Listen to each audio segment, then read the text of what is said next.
G'day folks, Pat Callinan here. There is an area of Australia that is extremely popular for Aussie holiday makers, especially around those Easter and Christmas holidays. And that area is between Forster and Coffs Harbour. Now, I'd been coming to this area for a good 15 years before I truly discovered what this area is all about. Sure, there are these gorgeous beaches that we all love to play on, but with the keys of a four-wheel drive, you can unlock a whole lot more. And on today's program, we go well beyond the tourist hotspots to discover new tracks, old mines, and magical campsites. I'm joined by our very own unsealed 4x4 photojournalist and lover of all things 80 series, Wes Whitworth. Oh, I guess we're lucky it was only a Datsun then, aren't we? We catch up with the Woolgoolga history hunters and get up close and cuddly with a million tiny bats. We flex our way down the ruts and bumps onto the fabled McBrides beach, then beat the tides to set up camp at what I reckon is one of the best waterfront campgrounds on the East Coast. It all happens on a stretch of coastline that starts in Forster, zips up to Farquhar Inlet, then out to Bago and the Cells, before heading north to explore the hinterland behind Coffs Harbour and Woolgoolga. And so to our first adventure, which begins with a gnarly little track down to McBrides Beach, where I'm told, on a good day, a fella can catch a seafood feast. McBrides Beach is a real rite of passage for local four-wheel drivers on the mid-north coast. It's a cracker and it is quite dangerous, and with more traffic it is getting even more dangerous. This is one track where you can seriously damage yourself or your four-wheel drive if you don't get it right. Be sure to get the relevant permits, one for this national park and another for the beaches up the coast. Literally in the first 5 metres of this track, we've got wombat holes. Wow. Oh, gee. If this doesn't stop 90% of people from wanting to drive this track, I would be very, very surprised. So we are going to try and straddle them and make it look a bit easy. Go the side biters on my tyres, keep me high, and they have. Thank you very much.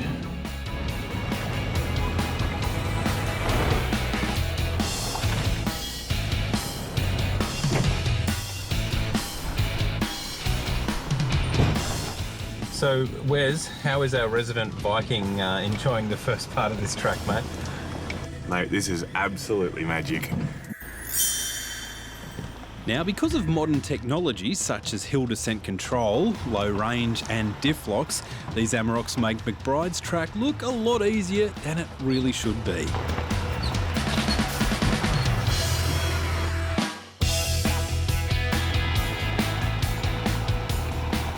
One last little patch of jungle and I can see the sands, the golden sands of McBride's Beach. What a day we have stumbled across. This is why you drive these things, folks. This is just magnificent. Oh, and we have this all to ourselves. This is something special. Look at the colour of that water. Absolutely magnificent. Oh, they do look like pristine waters, don't they, mate? They do. That's got to be chock-a-block full of fish, right? Mate, this is a piscatorial wonderland here. Okay, so the competition is on to catch dinner. And while Wes goes for a technique shrouded in mystery and luck, as you'd expect from a Toyota driver, I'm whipping out the trusty spear. And the first thought that fills my head is sharks. Why the heck am I dressed up as a well-fed, slow-moving seal?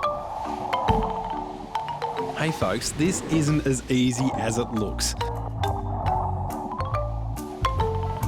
And where's all the seafood? Meanwhile, Wes is trying his patience. That was nearly Wes 1, Pat 0. Right here, folks, this is what happens when four-wheel drivers try to make a fishing show. And I'm pretty sure it's not edible. And this is the sum total of my efforts, a giant snail. Time to hit Forster. It is kind of cool too, folks, when you've got a beautiful leather seat under here that you don't want to trash on your rough, muddy four-wheel drive adventures, and you've got them covered in some good quality seat covers, because we have spilled coffee, we have mud, we have salt water, and Pat don't care because the seats underneath are absolutely mint. So, great drive, lovely swim, and now more fun driving back to town. This time, up the track.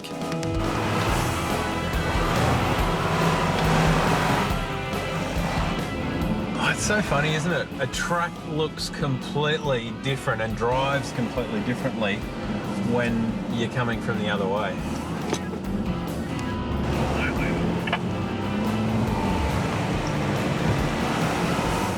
Oh, I'm pretty happy I didn't bottom out.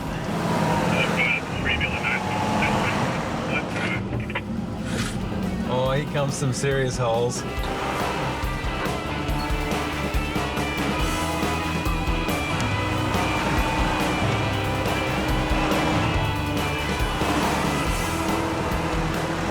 Oh, this is so fun. Oh man, this is just a classic.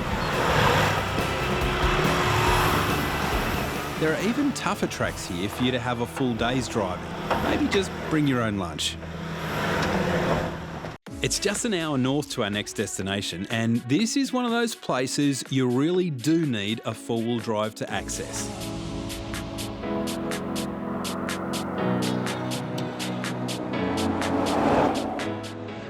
I always think it's kind of funny that one of the first baptisms into the world of four-wheel driving that people tend to have is on the beach. And it can be one of the most challenging locations to actually learn how to four-wheel drive. So I'd recommend going out there with a mate the very first time. And some snatch straps, some basic recovery gear, some tread pros, and you will find it much easier. But one absolute tip is grab a tide chart. You can download the apps, and if you're going out there on a run out low tide, you will find it a whole lot easier than going out there on a high tide, where the sand is soft, fluffy, and quite boggy.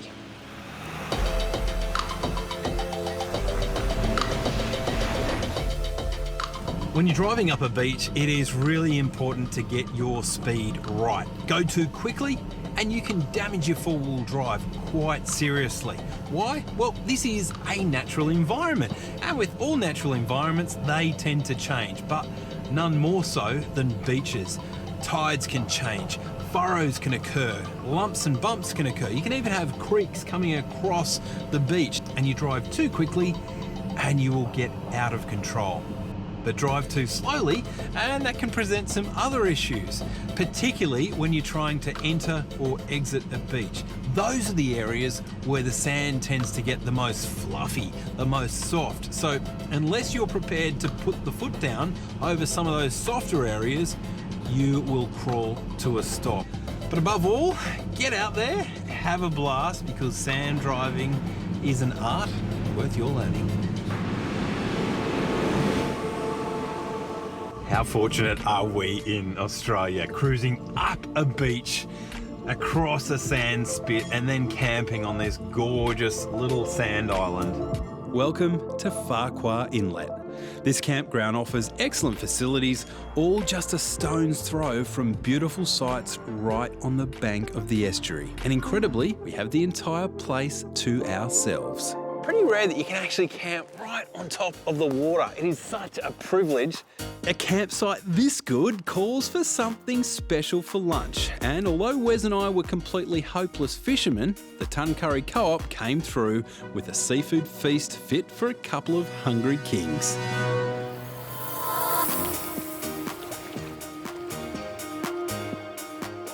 Inside this nice big canvas bag is an entire kitchen. But unlike most kitchens that are powered by gas, this one is powered by Aussie charcoal.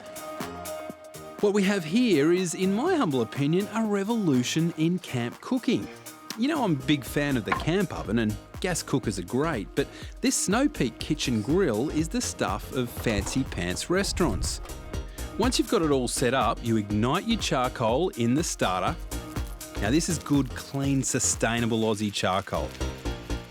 Anything cooked over this stuff will taste incredible. But I'm not just cooking anything. Wes won a coin toss, which means I had to buy him whatever he wanted from the seafood co-op. He chose lobster, of course. Check out these puppies. This is going to be quite a simple lobster dish because I'm going to let the charcoal and a little bit of butter do the talking. And here's a little trick taught to me by an old fisho in WA.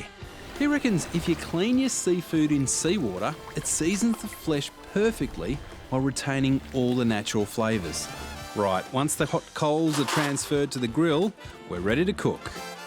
What a luxury is this? Barrington Coast craze. Now, these are really easy to knock up because you just want the flavour of that gorgeous flesh. So I'm keeping it simple, folks. I am simply dropping some butter on top of that flesh because we want to keep it nice and moist. Now, the other thing that we're going to do to keep it moist is to actually cook it shell down. Alrighty, so we shall pop him on. Pop him on there. Absolutely gorgeous. And now we're just going to throw on a few sides. And already the smell of that gidgee wood with the lobster juices just dripping down on it, it smells pretty fantastic. So I'm just going to make sure that they're cooked evenly. So flipping that first one over, look at the colour on that shell. Absolutely beautiful. We are on the home stretch, team. Oh! The smells I am getting at the moment are absolutely glorious. Oh wow, look at that charred crayfish. What a gorgeous feast. I think Wes might actually like this, and if he doesn't, I think I'll roll him into the water. These coals have another hour of cooking left in them, so what you do is dump them into a water bath, then dry them out, ready for your next meal. Wes. Look at that, champion. Oh, it looks good, doesn't it?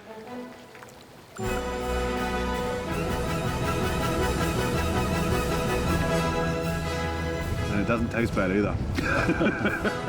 Oh, it's such a sweet meat, isn't it? Absolutely has its advantages to having a coin with two heads on it.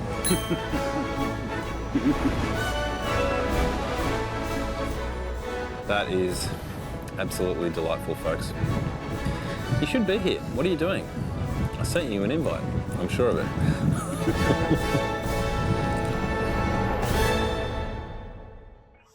For our next adventure, we're heading inland. We're camped at the Maxwell's Flat campground, and now we are way off the coast. This is vastly different country, folks. We're out the back of the hills, very steep mountains, a little bit rainforesty, a bit jungly, and the tracks around here, they're pretty steep and serious. In fact, last time I was here, it didn't end so well for me. But we are back to explore some of the magnificent history in this area. Maxwell's Flat is one of those free campgrounds dotted around the national parks and state forests of New South Wales. You do need a four-wheel drive to get in here, and the facilities are pretty basic, but in my book, that's all part of the charm. In fact, this entire region hasn't changed much since the days of the gold rush over 100 years ago. It's these beautiful creeks that were the key to the gold rush, because not only did they wash that alluvial gold down into the valleys, they also allowed the gold miners to process it.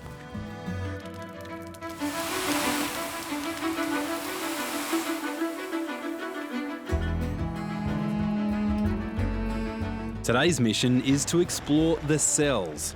They're a fascinating part of our gold rush history.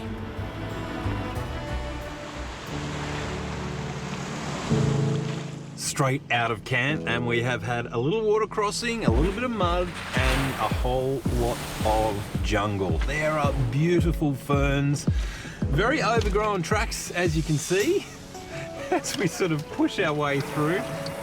Not a lot of cars have been on this track lately. Even the signs are overgrown with moss and lichen. Beautiful. No sooner do we head off in search of the cells than we hit a roadblock.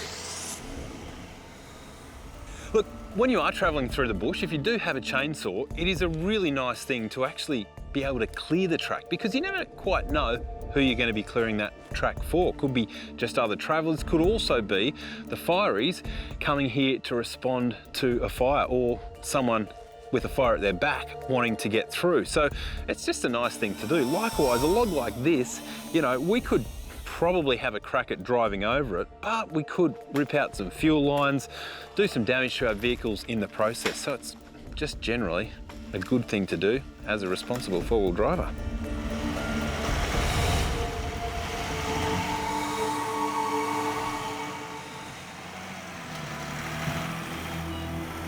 So Wes, how are you enjoying the Cells Jeep Trail, mate? It's definitely a gorgeous part of the world. We are a little bit lucky that she's a bit dry, because, yeah, these trails in the wet, I can tell you, mate, they're not real pretty. Sounds an awful lot like experience talking there, Pat. Yeah, may have lost a Datsun in these hills.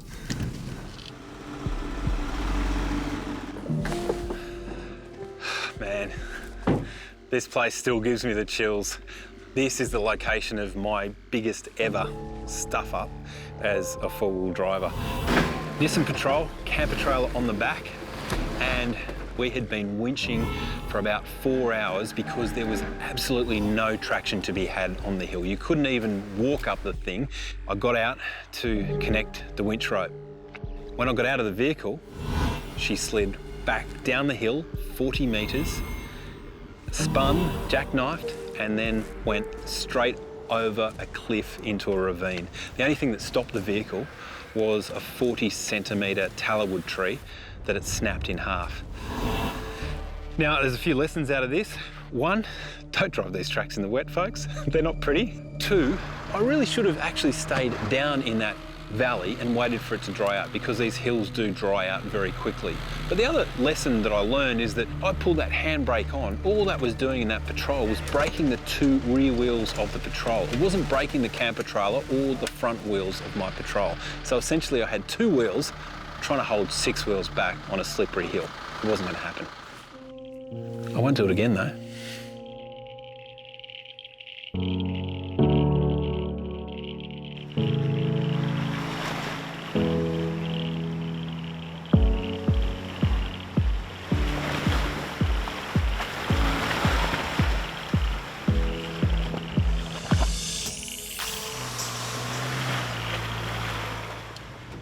So Wes, keep an eye out for some mine shafts just driven into the side of some of these hills, mate, because they are definitely around here and you can access some of them pretty easily. Yeah, right. We'll absolutely keep my eyes peeled. There we go, right there. Oh, this one is an absolute beauty. Check it out. It goes all the way in there.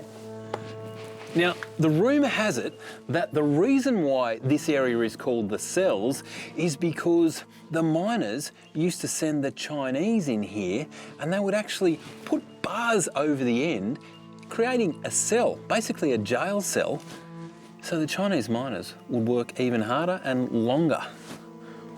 Not a nice slice of history, but anyway, let's go and check this out.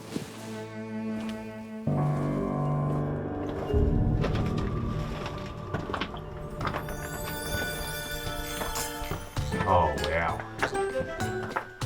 One thing's for certain, those old Chinese miners didn't cut these shafts for blokes the size of me and Wes.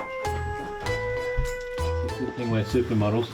I think I may have eaten too big a breakfast for this.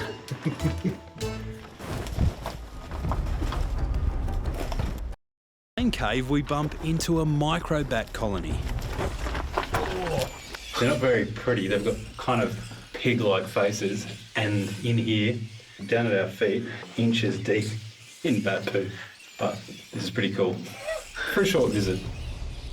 The track out passes by a curious wood and iron structure dubbed by locals as the Hilton. Then it's time to climb. Well, we found a pretty serious track out of the valley now. Popping tyres all over the place. You can hear a few rocks being knocked around the underbody. This is fun. This is a blast. You could not do this in the wet, I can tell you that. Maybe hanging off a winch cable. This is the sort of four-wheel driving that I love, folks. You are staring at the sky. You are picking your line. Way! Oh, with a massive grin on your face. Beautiful view off the side of the track. Afternoon sunlight streaming in. Where else would you want to be? Seriously.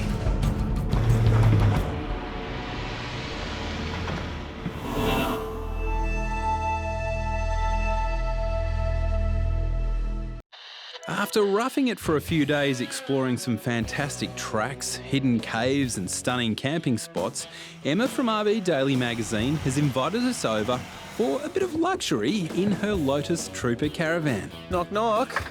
Anyone home? Hello. You hungry? You've rocked up right at the time, you cheeky buggers. Well, you know, Wes can't cook and I'm tired of cooking. So, you know, it's good timing for us. Come on in. Looks a wee bit more fancy than our swags. I would hope so. Oh my. This is a little bit fancy. Not bad, is it? We've been doing it all wrong, mate. I think so. Need a drink? Oh, please, you can twist our arms.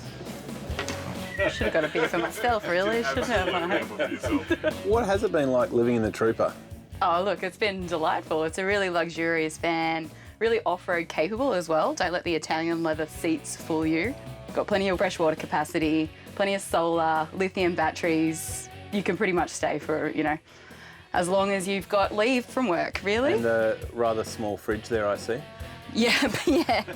Yep, we're rocking a Dometic fridge here, and a Thetford stove with oven, 4-burner. So yeah, if you like cooking, this is, yeah, it's a really functional, excellent kitchen. So I speak on behalf of Wes here in terms of washing the stink away.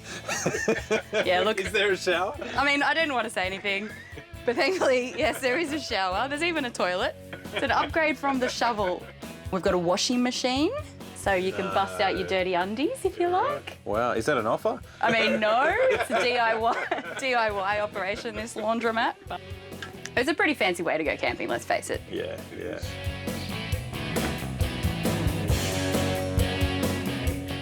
So on the menu this gorgeous night at Casa del Lotus is an easy chicken, eggplant and lentil stew. Emma's been cooking over low heat for a couple of hours with a bit of fennel and cherry tomatoes and some sneaky white wine. Dig in, guys. Thank you. And what are these fancy green things on top? Those are shallot style. That's what you've done with them. I've sprinkled them on top. That is beautiful, thank I'll take you. that as a glowing review. Absolutely. In the morning, we're back onto the Pacific Highway to our next adventure playground.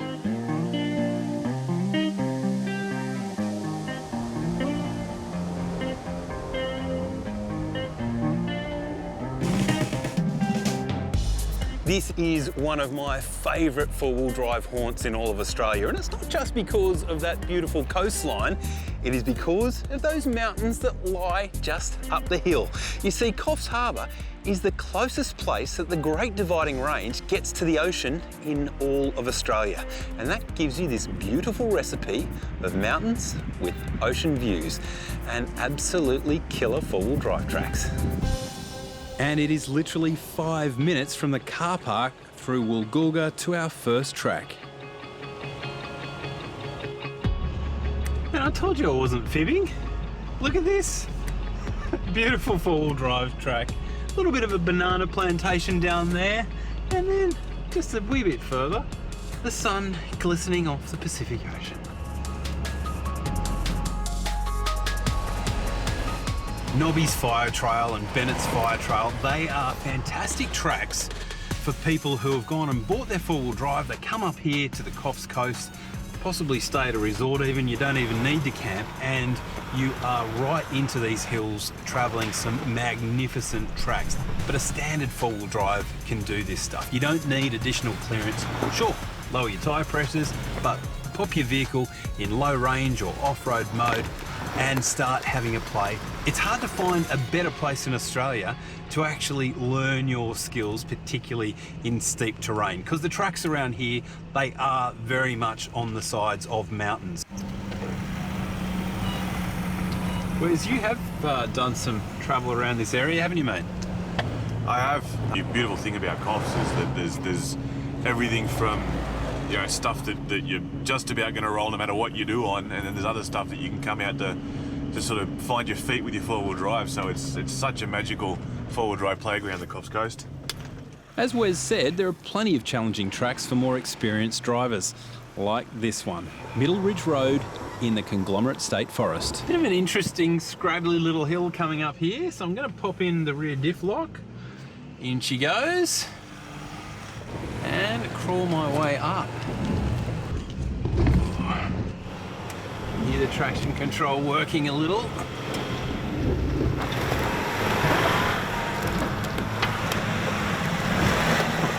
Grinding away. Ah, this is cool.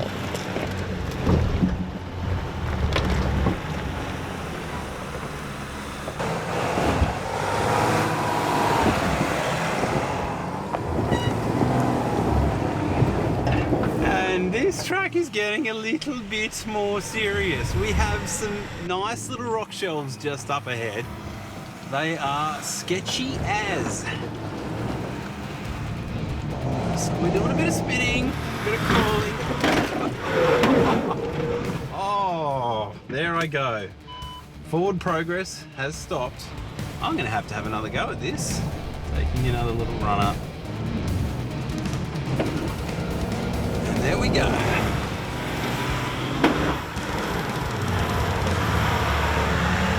This is a bloody steep bit of track, this.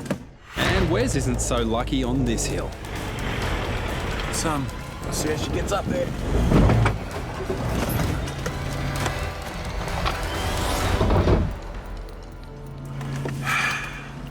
Yeah, Pat, I got a flat tyre on the left rear, mate. Sometimes, no matter how good your tyres are, and they don't get any tougher than BFGs, you're going to have to deal with a flat. Wes's rear sidewall has hit a steel spike, and suddenly, those steep hills aren't so much fun anymore. But I've got a couple of tricks up my sleeve. I recently grabbed this rattle gun because I've got a little bit tired of changing things in the bush without one. And it's pretty cool. It's actually from Aldi. It cost me $79.99. And it's actually a 20-volt rattle gun. And the thing that sort of sold me on this thing is that it has 350 Newton meters of torque, which is more than a 3-litre petrol turbo diesel that has 318 Newton meters. So it's got a reasonable amount of grunt. Now, if you have wheel studs instead of wheel nuts, you're going to find it very difficult to put your tyre back on. So, cool little tip, the U-bolts on an Amarok are the identical thread to your wheel studs in here. So you screw those guys in, and then you have a perfectly good locating point to put your wheel back on. It will make life a whole lot easier. And we're back in business. The next track has been recommended by Tomo, one of the history hunters you'll be meeting later. It's called Lionel's Loop, and Tomo describes it as a funky ride. I'm not sure what that means exactly, but let's find out. Straight away, I can see why, because my suspension is flexing up beautifully. This is pretty funny, guys, the angles that you put yourself on as a four-wheel driver. I can hear the suspension groaning away. Wheels up and off. Oh. This is a blast a minute, folks. Lionel's track, don't you forget it. But I'm going to keep on going.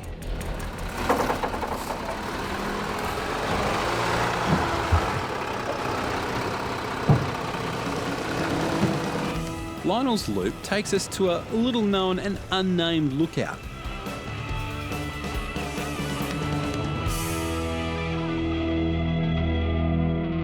Then we're catching up with the history hunters at the Golden Dog in Glenray. G'day team, look what the cat dragged in.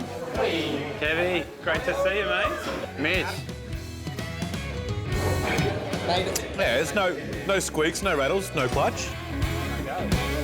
And a bit of inside knowledge here, folks. This place serves some of the best pub grub I have ever had anywhere, and generous helpings. If you're in the area, check it out. These days, Glenray is a quiet little town, but 100 years ago, it was a bustling centre for the timber industry. Back then, Australian hardwood, and especially red cedar, were incredibly valuable. And the best way to get it from the hills to the mills and down to the ports and cities was by train. After World War II, trucks started replacing trains, and eventually all that incredible infrastructure and history was relegated to museums.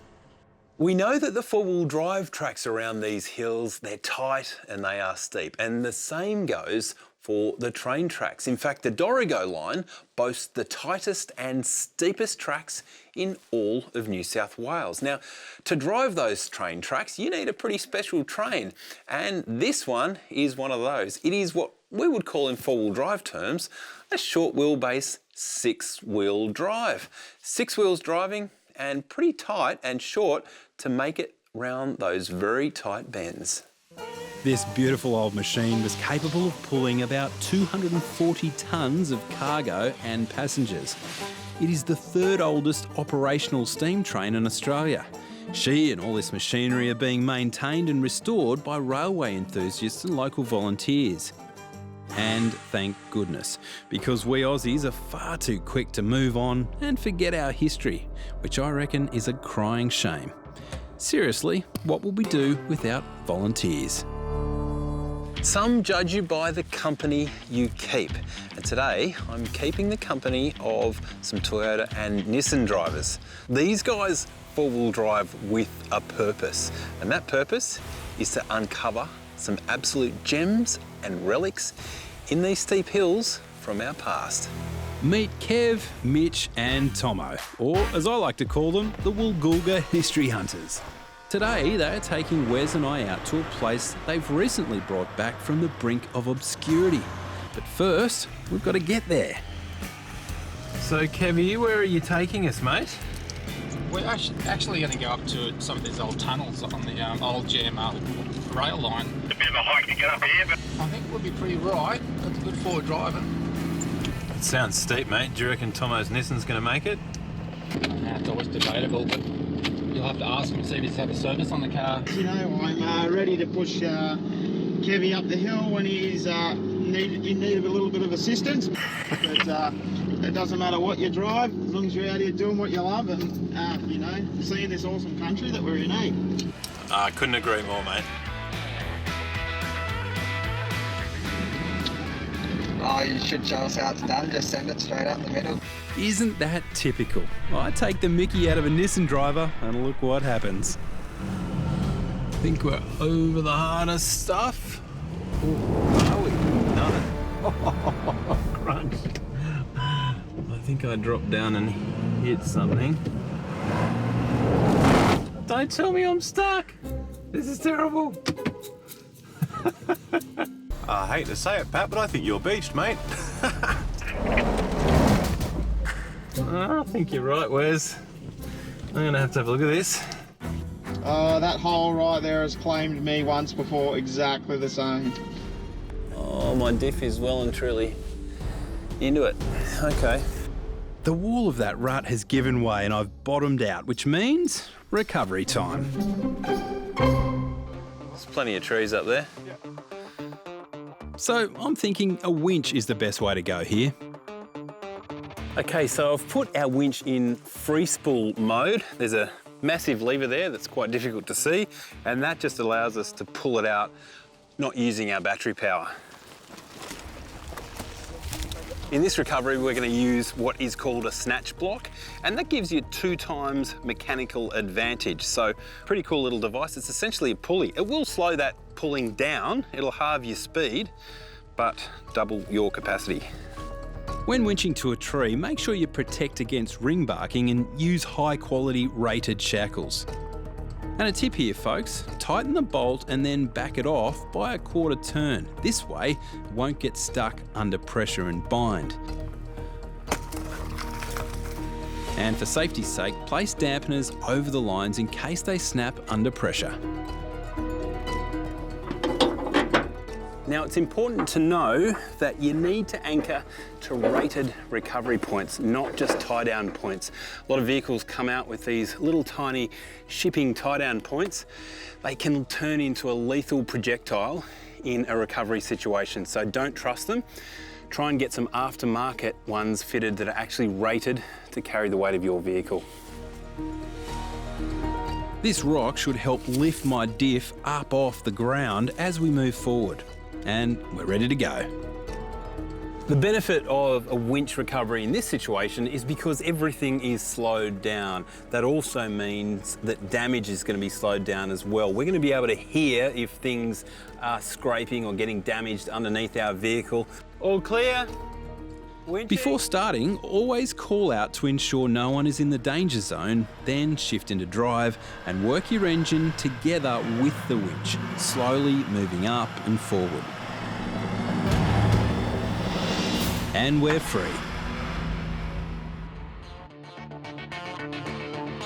When you're winding in your winch, gently lean back on the line and guide it neatly onto its spool. Ready for the next time you need it. Right, back to our history tour. And it's not long before we get to our destination. Oh gee, this is cool. That tiny little spur track that we never would have driven along without the help of our mates has taken us here to this magnificent slice of quite historic engineering. This railway is a wonderful example of what our forefathers achieved with only the most basic equipment. Cast your imaginations back 100 years to when all this was being built. The line climbed 664 metres in just 69 kilometres. They had to dig and secure these tunnels, then keep it all running during the wet season washaways. The ongoing maintenance unfortunately became too expensive, which is why the railway commissioners closed it down and walked away. So Kev, what drove you to come into this particular location in the first place? Mate, it was just a rumour that we heard, but it still took nearly 8 months to find it. This is what it was like back then. Lantana and jungle everywhere. Kev and the boys devoted their weekends to reclaiming this slice of Aussie history. If I could find a grant, I'd spend the rest of my days clearing this. Yeah, I don't have a drama to doing that because it's for our kids and just for everybody. And it's for the people who built it.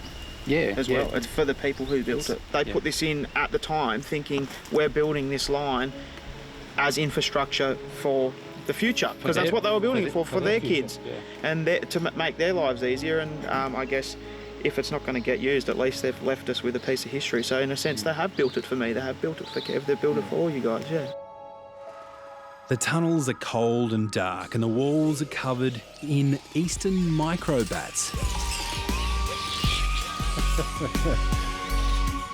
And as I walk through, dodging their flapping wings, I wonder what the future holds. Because without Kev, Tomo and Mitch keeping the Lantana at bay, these tunnels will, like so much of our history, be forgotten. And that would be a crying shame. Welcome everyone to Glen Ray. Thank you for coming. It's been an unreal day so far. I want to play. And now for something completely different, and may I say, just a little bit special. Our great mate Tomo has written a song which he's performing for the very first time right here for our show. Take it away, Tomo. Let's do it.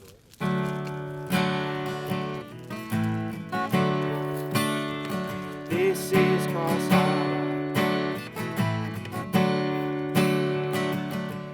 where the mountains meet the sea, forged by timber cutters and their bullock team.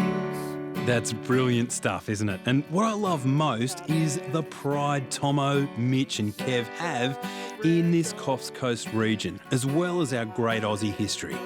What better way to enjoy it than getting out here and sitting around the campfire with friends? We're keeping the history alive for all. What a brilliant adventure we've had up here on the coast of New South Wales. From the scrabbly track down to McBrides Beach,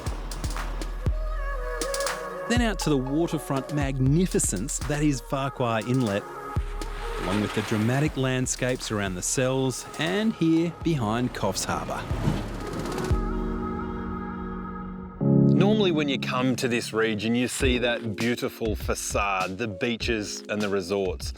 But it's when you peel back that facade that I think you see the very best of what this region has to offer. You don't just have an adventure, you have an adventure with substance. The history, the tracks, and the people, the community that's behind this area is something to behold. And I hope you can make it up here in your very own four-wheel drive very, very soon. I'm Pat Callinan, and until next time, keep the shiny side up.